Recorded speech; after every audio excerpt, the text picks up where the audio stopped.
Hey everybody, it's MacMan here, and I've been asked recently to give my thoughts on the recently discovered Slingshot tech introduced by GimR, and whether or not Little Mac could use it within his gameplay.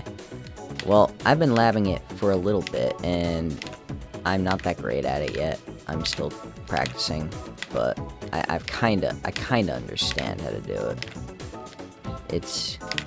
Hold on. Yeah. Little Mac actually has a pretty good, goes a pretty good distance because of his airspeed, but there's a lot of problems. I would say that, honestly, the introduction of this tech for the entire roster helps others more than it helps Mac. I'd say this is actually to Mac's detriment. And I say that because, well, what's it good for? Well, it's good for getting your max airspeed immediately facing backwards. So what can Mac do with that? Like, I can't really space any aerials, really, because, you know, it's Little Mac. His air drift is terrible. Like, even if I hold forward, like, I can't even hit him when I'm holding forward. I can't space my aerials just because his air drift is so terrible. And so what if I just charge forward? What attack can I use that could abuse forward momentum while facing backward? Well, there's the shitbox, but it's still so hard to land. You know, you could do whatever movement you want with this move, but the hitbox is so tiny. It's almost impossible to hit consistently no matter what you do. So what else can you do with this tech? Well, I've discovered that there are a few techniques that you can do that involve the ground. So the input is facing back and then holding down and to the right in this case, or holding right and then down to the left in this case. And that's what causes you, when you jump, that's what causes you to have max airspeed, like that. So what does this have to do with Little Mac and ground? Well, there are a few ground applications that you can do. For example, you could do a spaced counter.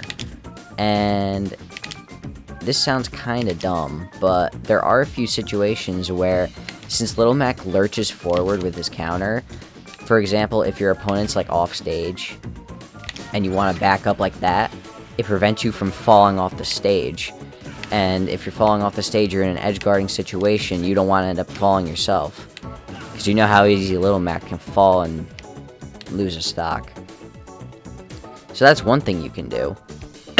You can also use this controller input, I've discovered, to get an even faster down-angled forward smash while you're running. And this is going to sound really weird, but so for example, if I'm running and then I want to do a down-angled forward smash, I got to stop and then do it. So there's a little bit of a delay in doing that.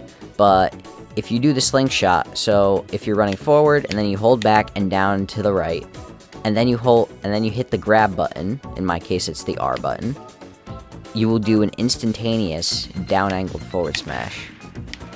Although it's a little hard to do. And you also, there's a chance you could misinput and do a reverse down smash. But it's a little bit tough. But there we go. See? It's a lot quicker than stopping and then doing the attack. It's just instantaneous. It's just very difficult to do consistently. I have to get better at it. Yeah. I got it the one time, but you get what I mean.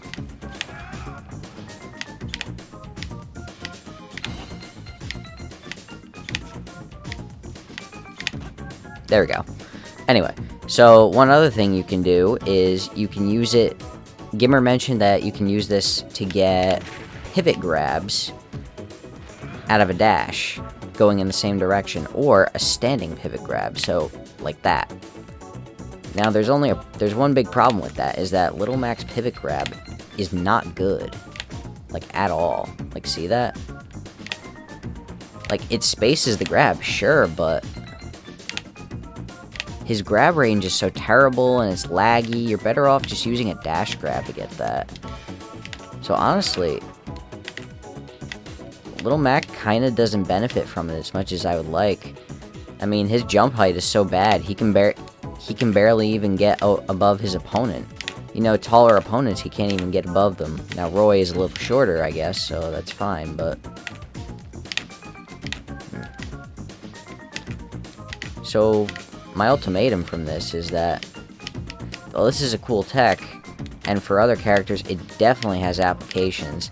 Little Mac's terrible air mobility and aerials just make it not really worth your time. You're better off with other tech. Although there are a few niche ground options that you can do, but they just don't compare.